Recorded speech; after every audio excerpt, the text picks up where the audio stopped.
what happened when you landed in Florida, when you did that move and you drove down with Justin and Larissa? Okay. So that move to Florida, again, I moved to Florida with $1,200. I did speak to my aunt when I was moving down here. Shout out to my Aunt Marie, and who's also my godmother. I told her I was coming, and she said, look, my house is open to you. I want you to come, get settled in. Again, when I went to my aunt's house, and being an adult, which you'll understand, living with another adult is never the same. And I was coming in there with 2 kids. And again, my aunt didn't make me feel any way, but I as an adult, head of household, it wasn't for me. So I stayed there maybe about a week. And then I remember hitting up a friend of mine that lived in Florida, but we partied together in New York. And I called her and I was like, yo, I'm here in Florida. And even in talking to her, she didn't know I was living. But I said, hey, like, what can I do? Because I need something to do, or I'm looking to move. And she was like, really? She was like, well, there's a place in Pembroke Pines that just opened up a building.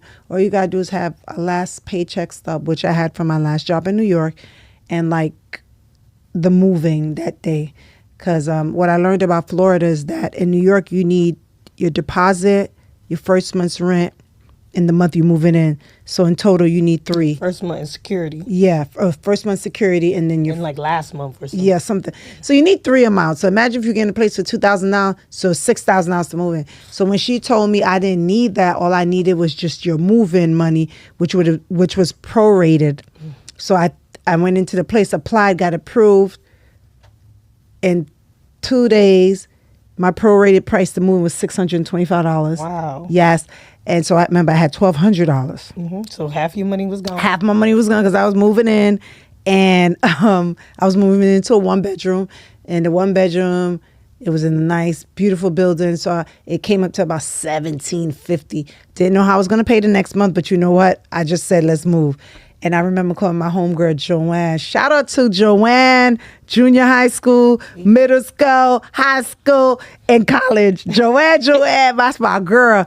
I called my girl Joanne when I got the apartment. I said, B, I ain't got no covers. I ain't got no spoon, no fork, no plate in my crib. She was like, girl, I'm finna take that from my house. Don't let my husband know I'm about to take everything up in there and bring to your house. Yo, when I said gosh. Joanne came through with 2 comforters, an air mattress, 4 plates, spoon, fork, and knife, and 2 chairs for the island that was in the apartment.